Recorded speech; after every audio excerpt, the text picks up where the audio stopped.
세상의 모든 지식 언더스탠딩.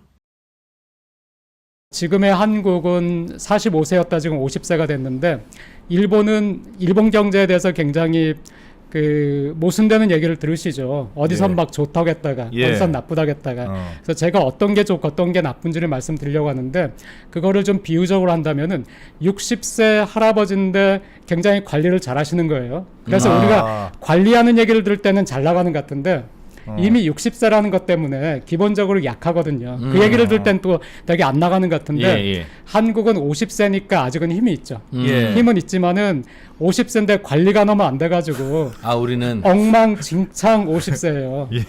그래서 제가 엉망진창 그러니까 딱 저희인데 저희. 네, 60세보다는 좋아요. 60세보다는 확실히 좋아요.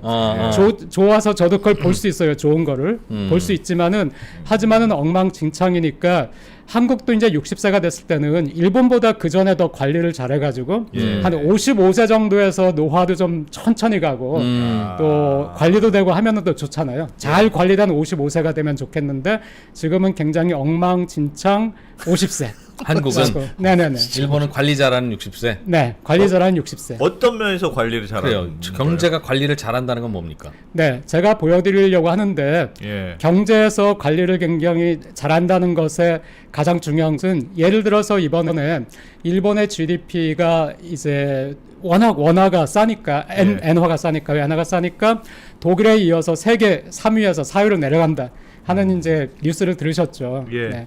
근데 거기 그 뉴스가 나왔을 때 댓글이 엄청 달렸는데 가장 많은 댓글이 포털에서 가장 많은 댓글이 달린 그 뉴스의 댓글을 제가 읽어봤는데 거기에서 가장 좋아요를 많이 받은 댓글이 일본의 이런 현실을 그냥 인정하는 거예요. 일본은 이런 나라다. 희망이 없다. 그런데 거기에다가 뭐라고 적었냐면은 나는 큰 나라가 아니라 살기 편한 나라에서 살고 싶다. 근데 이거에 그냥 엄청나게 많은 좋아요가 달린 거거든요. 일본의 댓글, 일본 사람들이 일본 내에서 가장 큰 포털에서 여기에 관련된 뉴스 중에서 댓글이 가장 많이 달린 뉴스를 제가 찾았더니 거기에서 가장 많은 좋아요를 받은 것이 나는 큰 나라가 아니라 살기 편한 나라에서 살고 싶다라고 했는데 그 살기 편한 나라라는 것이 우선은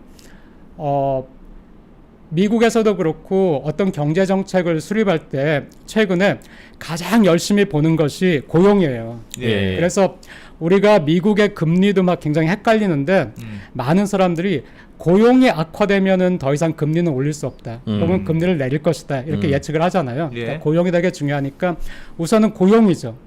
살기 편한 나라라는 것은 아무리 지금 GDP가 막 올라간다 하더라도 내가 실업자면은 아무 소용 없는 거잖아요. 그렇죠. 오히려 더 낭패잖아요. 그러니까 고용이 전반적으로 잘 되는 경제가 살기 편한 나라고 또 내가 살 집이 있어야 되잖아요. 꼭 내가 소유한 집이 아니라 하더라도 그냥 나와 내 가족이 쉴 수 있는 집이 있어야 되고 또 노후가 불안하면 안 되잖아요. 지금은 괜찮지만 나중에 나는 정말 어떻게 될지 몰라 한다면은 이것도 굉장히 사람들로 하여금 소비도 안 되게 만들고 경제를 약하게 만들거든요. 그러니까 이 주거의 안정과 고용의 안정과 노후의 안정, 저는 이게 된 나라가 살기 좋은 나라라고 살기 편한 나라라고 생각을 하고 이거를 이제 일본에서 관리를 열심히 하는 거죠. GDP 1인당 GDP는 줄어들 수도 있지만 우리의 목표는 고용과 복지, 주거와 노후의 불안을 줄이는 게 목표다. 그런데 1인당 GDP도 일본에서 줄진 않아요. 그러니까 쇠퇴한다는 의미가 일본이 내려간다는 의미가 아니라 일본은 아주 조금씩 올라가니까 일본보다 굉장히 뒤처져 있던 한국이 굉장히 빠른 속도로 올라가서 지금 거의 같아졌잖아요. 그러면은 이게 한국의 미래를 보여주는데 한국도 일본처럼 여전히 선진국으로 남을 것이고 또 여전히 조금씩 성장을 할 거예요. 하지만은 20년 뒤에 한국은 우리가 지금 현재 뭐 무시해서는 안 되지만 무시하는 그런 나라들과 이제 1인당 GDP가 구매력 수준에서 거의 똑같아질 거예요. 그러니까 우리가 조금 아시아에서 좀 우월적인 지위를 누리고 있다. 우리는 아시아의 선진국이다라고 하는 이게 일본에서는 없어졌잖아요. 그러니까 이게 없어진다는 의미에서 한국도 쇠퇴를 하는 거죠. 조금씩 성장을 하나 성장의 속도가 줄어들다 보니 네. 뭐 당연히 네. 그런데 일본은 말씀하신 그 세 가지 그 고용. 노후의 걱정, 고용 걱정, 뭐 그런 주거, 네. 주거 걱정이 네, 네. 잘 관리되고 컨트롤되고 있어요? 아니요, 고용은 좋아요. 고용은 좋은데 임금은 안 좋아요.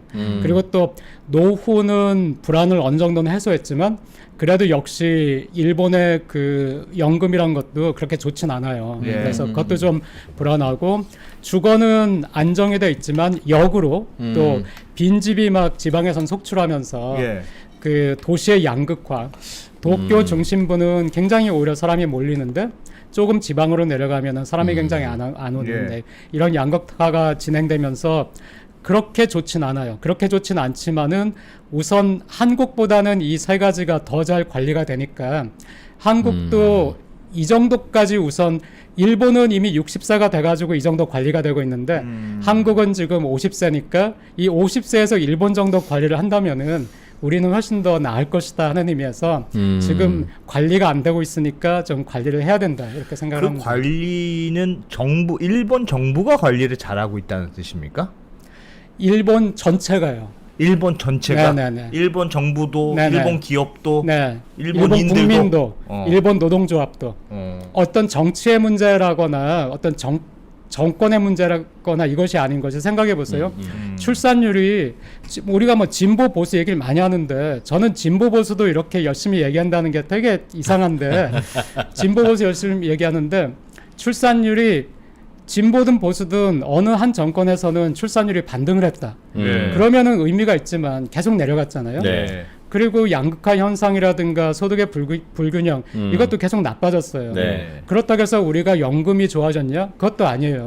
그러니까 우리는 지속적으로 조금씩 나빠지는 환경 속에서 그러네. 살면서 정치가 뭔가를 바꿔줄 수 있겠다 하고 마음에 안 들면은 이제 정권을 바꾸려고 하지만은 정권이 바뀐다고 해가지고 한국이 가지고 있는 근본적인 구조적인 문제들은 안 바뀌었는데 예. 저희가 약간 작정하고 나온 것은 어. 뭐가 문제냐면은 이제는 아예 우리가 가지고 있는 자살률의 문제, 노인 빈곤의 문제, 청년 고용의 문제, 양극화의 문제 이런 많은 문제에 대해서는 경제적인 논의가 굉장히 안 이루어지고 연금 개혁도 지난번 대선 때 후보들이 연금 개혁을 하겠다 이거는 동의를 했는데 어느 정당도 우리가 집권한다면은 우리는 하겠다. 이런 식의 연금 개혁이 한국에 바람직하다고 한다. 이 안을 안 내놓으니까 이 안을 서로 내놔야 대선 때 서로 이걸 가지고 얘기를 하고 예. 국민들도 좀 보고 예. 판단도 하고 또 어떤 한 정당이 반드시 막 완전히 우월한 정책을 가지기도 힘들잖아요. 그러면 서로 토론하면은 여기서 수정도 되잖아요. 예. 좋은 것도 가져오고 예. 이렇게 하는데 아예 그 방안에 대해서 토론을 안 하고 지금도 어떤 안이 나오면은 이 안에 문제가 뭐다 반대한다는 얘기는 하지만은 그렇다면 우리는 이 안을 어떻게 개선할 수 있다라고 안 하니까 예. 저는 지금 관리가 굉장히 안 되는데 아예 지금 당뇨도 문제고 고혈압도 문제고 콜레스테롤도 문제인데 이 혈당 수치가 어느 정도냐 콜레스테롤이 어느 정도냐 이거조차 저는 얘기를 안 한다고 생각을 해요. 그러니까 지금은 빨리 문제를 막 얘기하고 서로 떠들고 경쟁을 해야 그래야 좀 앞이 보이는데 너무 그게 없다고 생각해서 그래서 제가 지금 이 건강 관리가 막 엉망이니까 예. 그걸 좀 보자 해서 제가 하나 보여드리고 싶은 게 있는데 네네. 예. 네.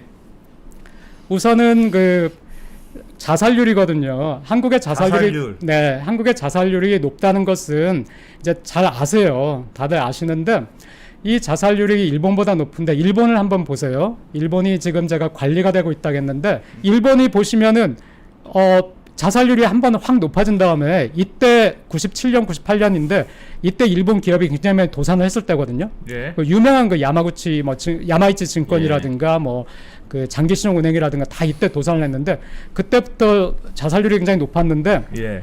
최근 한 10년 정도는 자살률이 낮죠. 예. 낮아졌죠. 그러네요. 그리고 코로나 때 좀 높아지긴 했는데 예. 여전히 그 낮죠. 근데 한국은 한 번 올라가 가지고 조금 내려오긴 했지만은 여전히 일본보다는 상당히 높으면서 OECD 그에서는 굉장히 높은 자살률 1, 2를 다툰 나라거든요. 예. 근데 한국이 자살률이 굉장히 높은 이유 중에 하나가 보시면은 이 노인 자살률을 한번 보세요. 그럼 일본은 전체 자살률보다 별 차이 없어요.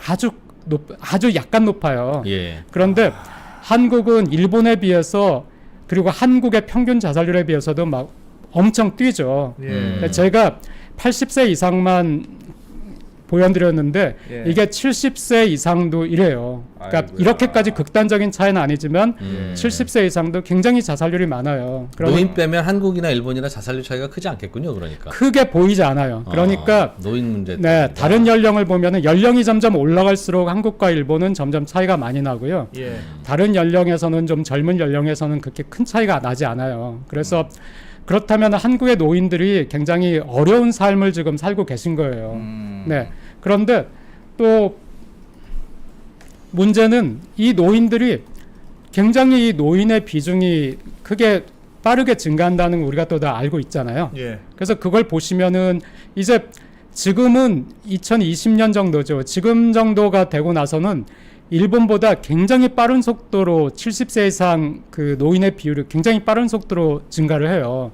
그래서 2043년쯤 되면 20년 뒤죠. 20년 뒤면은 지금의 일본이 아니라 미래의 일본보다도 한국이 더 70세 이상 노인의 비중이 높은 거예요. 네. 네, 굉장히 높죠.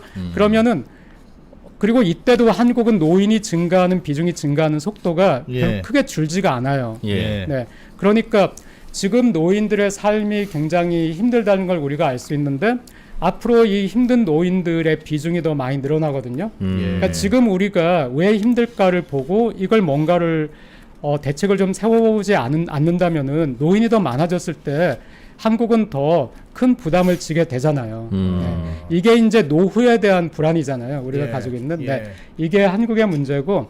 자, 그렇다면은 청년들은 괜찮은가? 여기를 한번 볼게요. 그래서 이제 하지만은 청년 인구는 계속 줄고 있기 때문에 청년 고용 환경은 되게 좋아질 거야. 이렇게 예, 생각을 예. 하시는데 사실 저도 청년 고용 환경이 지금보다는 좋아질 거라고 생각을 해요. 하지만은 여기 보시면은 이 일본에서도 청년의 인구가 지금 20세부터 24세만 보여드리는데 이 청년의 인구가 파란색 바로 나와 있거든요. 예. 그러면은 96년 정도의 피크를 찍고 그 뒤부터 쭉 줄어들어서 1000만 명 수준에서 가장 많을 때 1000만 명 수준에서 우선 800만 명 수준으로 20% 정도가 뚝 떨어지고요. 예. 네. 그다음에 700만 명 정도로 30%가 떨어지고 그다음에 이제 지금은 600만 명 정도로 40% 정도가 떨어진 상태에서 예. 지금은 큰 변화는 없고 있는데 청년 인구가 쭉 줄어들고 있을 때 이때 청년 실업을 한번 보세요. 이 연령대 실업이 인구가 떨어지고 줄고 있지만은 실업률은 꾸준히 올라갔죠. 네, 네, 그래서 그러네요. 잠깐 내려왔다가 다시 한번 또 올라가죠. 네, 그러니까 이때가 청년 실업이 굉장히 높을 때가 일본 경제가 굉장히 안 좋을 때였어요. 예. 네, 그러니까 이 앞으로 한국도 단지 청년 인구가 줄었기 때문에 그 청년 실업은 이제 해소된다 이게 아니에요. 예. 그러니까 결국에는 경기가 좋아야 되거든요. 그러니까 일본에서 경기가 좋아지고 나서야 지금 일본 경제가 좋으나 나쁘냐에 대해서 이제 여러 가지 서로 모순되는 얘기들을 듣게 되는데 네. 그 중에서 좋은 거를 제가 말씀드린다면은 고용이 좋은데 고용이 좋으려면은 기업이 실적이 안 좋으면 고용은 좋을 수가 없어요. 그러니까 여기 보시면은 청년 실업이 2012년, 13년부터 꾸준히 줄어가지고 낮은 상태에서 지금은 조금 올라갔죠. 한 4% 정도에서 움직이고 있어요. 예. 그리고 취업자는 주황색인데 보시면은 인구는 많이 줄어들었는데 취업자 수는 조금 별로 늘었어요. 안 줄었네요. 예, 그럼 늘어나네요, 네네. 심지어. 예. 오히려 조금 늘었거든요. 그래서 일본에서 이 취업자 수의 변화를 보여드리면은 15세 이상 취업자를 보세요. 2013년부터 2022년까지니까 가장 최근 데이터까지가 있는데 인구는 보시면은 69만 명이 줄었어요. 예. 네, 15세 이상에서. 하지만은 정규직이 294만 명이 늘었어요. 어이구. 그리고 비정규직도 195만 명이 늘었어요. 예. 그러니까 정규직과 비정규직이 다 늘은 거예요. 그러니까 이게 어떻게 가능한가?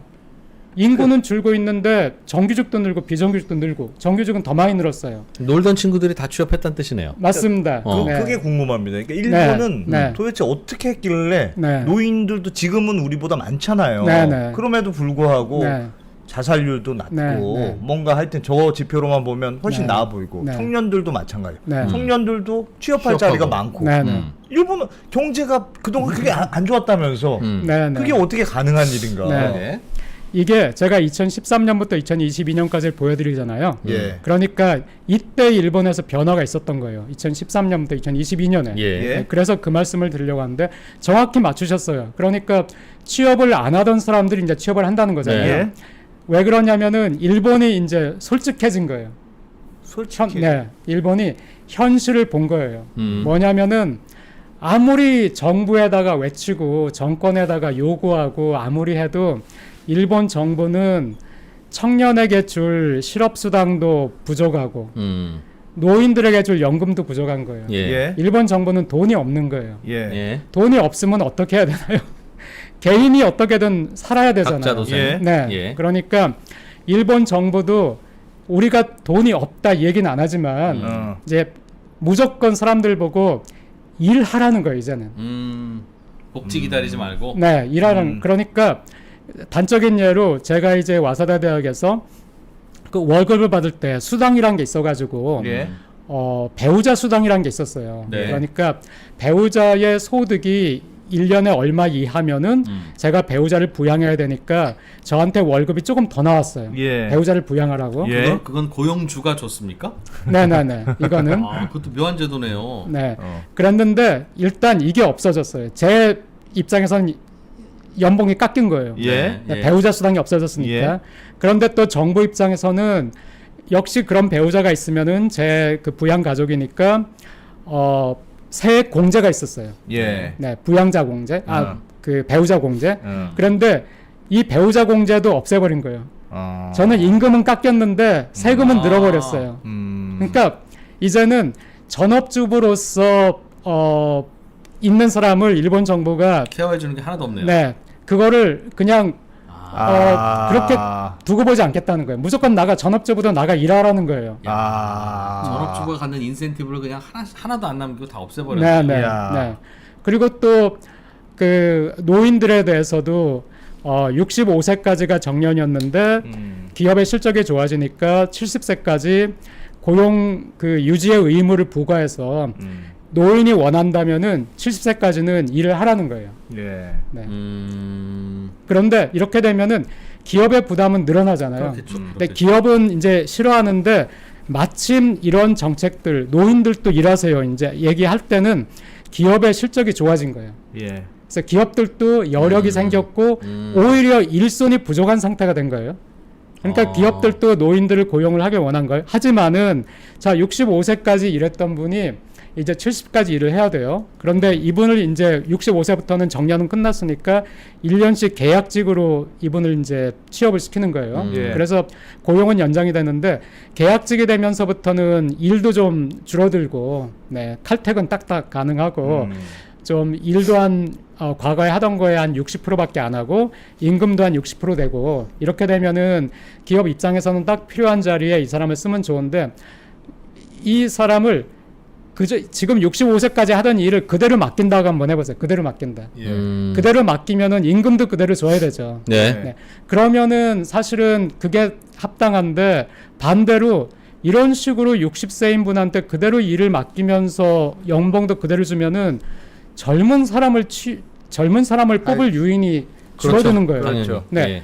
그러면은 일본에서는 젊은 사람들에게는 정규직을 줘야 된다는 이런 또 어떤 정도의 분위기가 있거든요. 네, 네. 예. 왜냐면은 젊은 사람이 조합이 없거나 아니면 비정규직으로 출발을 하면은 인생 전체가 힘들어지잖아요. 그러니까 65세까지 정규직이었던 분을 또다시 정규직으로 한다거나 이런 것보다는 젊은 사람한테 정규직제를 줘야 되는데 예. 65세 이상 분들한테 계속 똑같은 연봉을 주면서 똑같은 일을 시킨다는 거는 기업의 부담인데 이것 때문에 기업이 거의 같은 일을 시키면서도 연봉을 한 60% 정도로 자르고 이제 계약직으로 고용을 했어요. 예. 이게 소송에 간 거예요. 예. 나는 일은 똑같은데 연봉이 왜 깎이냐. 똑같은 소송이 우리나라에서 이겨서 우리나라는 근로자가 이겼습니다. 해서 자, 일본에서는 어떻게 그게 났냐면은 당신이 65세 정년이었기 때문에 65세에 당신은 일을 그만둘 수도 있었다. 예. 그런데 당신을 70세까지 취업을 연장시킨 것은 일본이란 사회의 합의다. 그래서 그것 때문에 당신이 5년을 더 일할 수 있게 됐으니까 당신에게도 희생이 필요하다. 그러니까 일본에서는 60%만 준 것을 그것이 위법이 아니다네. 그렇게 그 판결이 났어요. 그리고 전반적으로 이제 사회 분위기가 그렇게 된 거예요. 그러니까 이게 하나의 지혜인데 65세까지 정규직이었던 분은 만약에 그 뒤에 계약직이 돼가지고 연봉이 60%로 깎인다 하더라도 사는데 큰 문제가 없어요. 네. 그런데 대학을 갓 졸업한 젊은 사람이 정규직 직장을 가지지 못한다면은 이 사람은 삶 전체가 타격을 받아요. 예. 그러니까 이거를 같이 이제 케어를 하는 거죠. 그래서 제가 또 그 고용률을 한번 보여드릴게요. 한국하고 일본을 비교하는. 여성 고용률이 좀 더 단적이기 때문에 여성 고용률을 한번 보여드릴게요. 아이고. 지금 65세 이상을 제외한다면은 모든 연령에서 일본이 파란색이거든요. 파란색이 더 높아요. 65세도 여성은 일본이 약간 높네요. 거의 똑같은데. 네, 모든 연령에서도 높죠. 그리고 특히 한국을 보시면은 20대 후반은 여성이 상당히 높아요. 네, 20대 후반은 남성 여성이 다 높은데 여성이 좀 더 높아요. 그런데 이제 30대가 되면 떨어져요. 그랬다가 40대가 되면서 약간 회복이 되죠. 네. 그 뒤에 다시 떨어지는데 이거를 이제 일본에서는 M자 커브라고 하는데 M자처럼 이렇게 올라갔다가 한번 내려갔다가 올라갔다 내려가죠. 그런데 이 M자 커브가 없어진 나라에서 출산율이 회복됐다는 연구들이 있기 때문에 일본이 이 M자 커브를 없애려고 굉장히 노력을 많이 한 거예요. 그래서 지금 워낙 지금 젊은이들에 대한 고용 상태가 좋다 보니까 20대 후반이 80%도 넘는 고용률이기 때문에 거의 85%이기 때문에 이게 워낙 높아서 그렇지 사실 30대도 보면은 거의 80%거든요. 그러니까 이 M자 커브가 사실 일본에서는 없어졌네요. 네, 거의 없어졌어요. 그러니까 현재 훨씬 높아요, 고용률이. 그리고 20대 남성을 보시면은 여기가 20대 남성인데 한국의 남성은 우선 군대에 있기 때문에 어느 정도 낮은 건 각오를 해야 돼요. 군대에 있는 사람들은 고용이 안 된 걸로 보거든요. 우리가 대학에 있거나. 그래서 고용률은 낮지만은 이 일본에 비해서는 정말 너무 낮죠. 그러니까 지금 20대 남성들이 사회에 가지고 있는 대단한 불만을 가지고 있는데 이 20대 남성이 케어가 안 되는 거예요. 그래서 지금 현재 한국 사회가 정년 연장의 얘기가 많이 나오잖아요. 네, 그런데 이 정년 연장에서 굉장히 제가 조심해야 된다고 생각하는 것이 이 정년 연장을 결정할 수 있는 파워를 가진 사람들이 50대예요. 네. 이분들은 정년을 연장하면 다 너무너무 좋은 거예요. 거기다가 정년을 연장하는데 연봉까지 깎이지 않는다면은 이건 뭐 굉장히 더 좋은 것이죠. 그런데 그렇게 되면은 지금 한국 기업들의 입장에서 이 정년을 연장을 하고 연봉까지 깎지 않으면서 20대 청년들을 고용할 수 있는 여력이 있는가 하면은 네, 그거는 여력이 있다고 쉽게 말하기 쉽지 않을 거예요. 네, 그러니까 이 정년 연장을 할 때도 이 점을 고려해서 이 연봉을 어떻게 할 것이냐라든가 정년 연장을 어떻게 단계적으로 할 것인가 이제 이런 것들을 우리가 고민을 많이 해야 되겠죠. 청년 고용을 케어를 하면서도 정년 연장을 할 수 있는가. 그런데 이런 걸 하려면은 지금 현재 청년 고용 상태도 이렇게 안 좋다라든가 청년 중에 정규직이 어느 정도고 비정규직이 어느 정도라든가 이런 것도 우리가 많이 알아야 되는데 이런 얘기들도 5, 6년 전까지는 언론이 얘기를 많이 하더니 했죠. 정치권도 많이 하더니 이제는 거의 마치 포기했다는 듯이 아예 얘기를 안 하는 거예요. 그러네요. 청년 실업 얘기 좀 진부하게 느껴져서 그런가 이제. 그런데 옆에 한번 주변을 보세요. 대학 지금 4학년이라든가 대학을 졸업했다든가 아니면 대학을 졸업 못해가지고 5학년, 6학년인 친구들을 보면은 굉장히 지금 어렵다는 얘기를 많이 해요. 그래서 일본이 그렇게 임금이 낮은데도 불구하고 일본에서 잡을 잡겠다고 한국에 임금이 높은 한국에 오는 친구보다는 훨씬 임금이 높은데도 한국에서 일본으로 가는 친구들이 더 많아요. 그러니까 이건 되게 슬픈 일이죠. 그러니까 이런 것도 우리가 생각을 해야 되는데 또 여기서 제가 드리고 싶은 말씀은 임금 얘기도 많이 나와요. 그래가지고 일본이 한국보다 일본이 너무 낮다. 임금이 너무 낮다. 그리고 이제 임금도 한국이 훨씬 높다. 네. 그런데 그 말씀이 맞아요. 평균 임금을 보면 더구나 지금 뭐 엔화가 형편없으니까. 예, 네. 특히 그렇겠죠. 저도 그렇고 와서다 교수들이 특히 이제 저는 국제학부에서 강의하고 경제학과에서도 주로 그 영어로 대학원 강의도 영어로 하고 있으니까 외국 교수님들하고 많이 그 놀게 되는데 일본인이 아닌 예. 우리끼리 모이면은 늘 그 얘기해요. 나 이제 미국에 있는 내 친구하고 비교하면은 완전 나 거지다. 엔화로 100엔에서 150엔이니까 이건 그렇죠. 정말 맞아요. 한국 같으면은 1000에서 뭐 900이라든가 뭐 850이라든가 뭐 10% 15% 수준인데 달러라면 50% 수준인 거예요. 그러니까 이제 완전 거지 된 거예요. 네. 나 뭐 미국 가면은 돈 못 쓴다, 막 미국도 못 간다. 이제 우리 이러고 있는 거예요. 그래서 임금은 한국이 훨씬 높은 게 맞아요. 하지만은 그 얘기는 임금을 받는 사람들한테는 한국이 좋다는 얘기예요. 그렇죠. 네. 네, 맞아요. 하지만은 제가 보여드렸듯이 고용률을 보신다면은 한국은 임금을 받지 않는 사람들이 되게 많아요. 그런데 이 고용률에는 자영업자도 다 들어가요. 네. 이 자영업자가 20%는 될 거거든요. 이분들은 임금을 받는 분이 아니에요. 예. 주는 사람이지.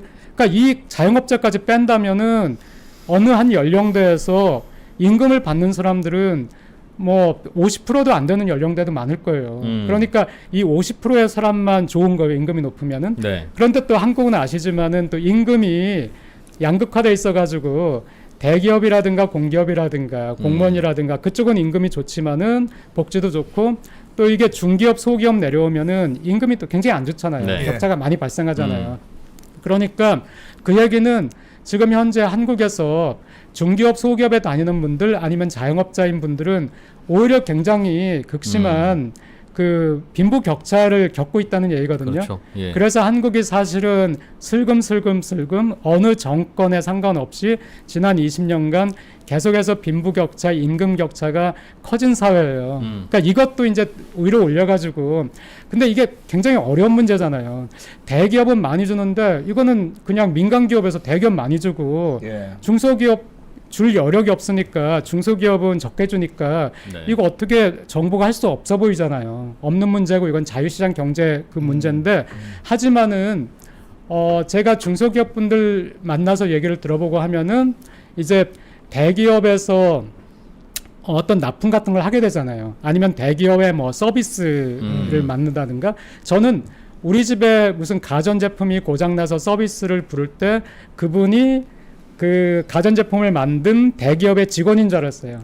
근데 그게 아니고 자회사라든가 무슨 뭐 협력업체라든가 따로 고용이 돼 있더라고요. 네네. 그런데 이제 어느 부품이 고장났어요. 그래가지고 이 부품을 수리하러 왔는데 그러면은 이게 딱 단가가 정해져 있는 거예요. 이 부품의 값은 얼마, 그 다음에 이 부품을 수리하는 데 드는 인건비는 얼마.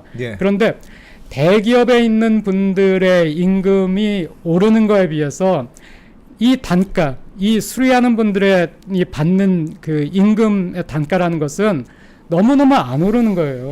그러니까 이게 격차가 벌어질 수밖에 없어요. 근데 대기업은 우선 그 우수한 인재를 뽑기 위해서도 돈을 많이 주기도 하고 또 노동조합이 굉장히 잘 조직돼 있으니까 많이 주기도 하고요. 대기업에 고용돼 있는 분들은 하나의 직장 단위로서 뭐 수천 명 이렇게 되니까 고용된 입장에서도 파워가 있지만은 하나하나의 그런 협력체들이라든가 이런 곳은 뭐 몇십 명 수준의 업체도 되게 많거든요. 대기업에 위에서 일하는 협력업체 중에는. 그러면 여기는 전혀 파워가 없는 거예요. 그렇겠죠.